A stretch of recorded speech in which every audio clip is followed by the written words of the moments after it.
కురంగ pedal అంటే monkey pedal అని meaning. దీన్ని 80s 90s కిడ్స్ అయితే హాఫ్ పెడల్ అని కూడా అంటారు. విషయానికి వస్తే ఎలా అయినా సైకిల్ తొక్కడం నేర్చుకోవాలనే అబ్బాయి at the same time life long cycle తొక్కడానికి భయపడే ఫాదర్, ఇలా ఉన్న వీళ్ళ మధ్య జరిగిన స్టోరీ ఏంటి, ఫైనలీ ఆ అబ్బాయి సైకిల్ తొక్కడం నేర్చుకున్నాడా లేదా అని తెలుసుకోవాలంటే తప్పకుండా ఈ కురంగ పెడల్ అనే మూవీని చూడాల్సిందే. హై ఫ్రెండ్స్, వెల్కమ్ టు రీజమ్ reviews. Before going in to the detail review, నా వీడియోస్కి నాన్ సబ్స్క్రైబర్ కౌంటే ఉందండి. ఎఫర్ట్ జెన్యున్గా ఉందంటే please subscribe to our channel and let's go in to the detail review. Santhosh Velmurugan and Kaali Venkat, Raghavan, Gunasekaran and other actors main రోల్స్లో చేసిన movie ఇది. ప్రైమ్ వీడియోలో స్ట్రీమ్ అవుతుంది. ఫ్యామిలీ కామెడీ జోనర్లో ఉన్న ఈ మూవీని డైరెక్ట్ చేసింది కమల్ కన్నన్. రన్ టైం వచ్చేసి 1 hour 52 minutes ఉంటుంది. ఫ్యామిలీతో చూడడానికి నో ప్రాబ్లం, హ్యాపీగా చూడొచ్చు. అడల్ట్ కంటెంట్ ఛాన్సే లేదు, నో ప్రాబ్లం. మూవీని హీరో శివకార్తికేయన్ గారు ఓన్ ప్రొడక్షన్ హౌస్లో రిలీజ్ చేశారు. ప్లస్ పాయింట్స్ మాట్లాడుకుంటే స్టోరీ అండి, డెఫినెట్లీ చెప్పగలను. 80s 90s కిడ్స్ బాగా కనెక్ట్ అవుతారు ఈ మూవీకి.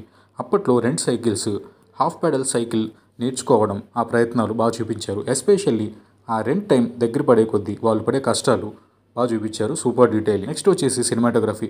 ఇది ఒక టైం ట్రావెల్లా అనిపిస్తుంది అందరికీ. కిడ్స్ వాడిన స్లిప్పర్స్ దగ్గర నుండి 10 పైసా కాయిన్స్ అండ్ వాళ్ళు ఆడే games and dressing style, everything చాలా డీటెయిలింగ్గా చూపించారు. అప్పటి పీపుల్కి బాగా కనెక్ట్ అవుతుంది.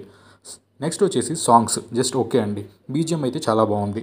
మారియప్పన్ క్యారెక్టర్ చేసిన అబ్బాయి యాక్టింగ్ బాగుంది అండ్ ఫ్రెండ్స్ మధ్య వచ్చే ఫన్ అండ్ ఎమోషనల్ కంటెంట్ కూడా బాగా వర్కౌట్ అయింది. మైనస్ పాయింట్ మాట్లాడుకుంటే స్లోగా మూవీ ఒక ఫ్లోలో వెళ్తుంటుంది. కొంతమందికి స్లో అండ్ బోర్ ఫీలింగ్ అనిపించవచ్చు. రెగ్యులర్ కమర్షియల్ మూవీస్ చూసే వాళ్ళకి ఎంతవరకు నచ్చుద్దో చెప్పలేను.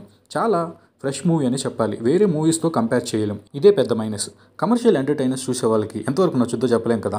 చాలా సింపుల్ స్టోరీ, 2 hours చాలా థిన్ లైన్ అనిపించింది నాకైతే. ఇంకొంచెం ఎంగేజింగ్ సీన్స్ ఉంటే బాగుండు, లైక్ ఫ్రెండ్స్ మధ్య ఎంటర్టైనింగ్ అలాగా. మూవీ వర్డిక్ట్ ఏంటంటే డెఫినెట్లీ డిఫరెంట్ మూవీ, ఇదైతే చెప్పగలను. కిడ్స్ అండ్ 80s వాళ్ళు బాగా కనెక్ట్ అవుతారు. ఎండ్ కార్డ్స్లో రైట్ యువర్ ఒపీనియన్ అని టీమ్ karungapadal@gmail.com అని మెన్షన్ చేశారు. నాకైతే ఈ పాయింట్ బాగా నచ్చింది. అంటే అందరు ఒపీనియన్స్ని గ్యాదర్ చేయడం అనమాట. ఓవరాల్ రేటింగ్ వచ్చి 3/5. ఈ రివ్యూ నచ్చితే like the video and share to your friends. Thank you.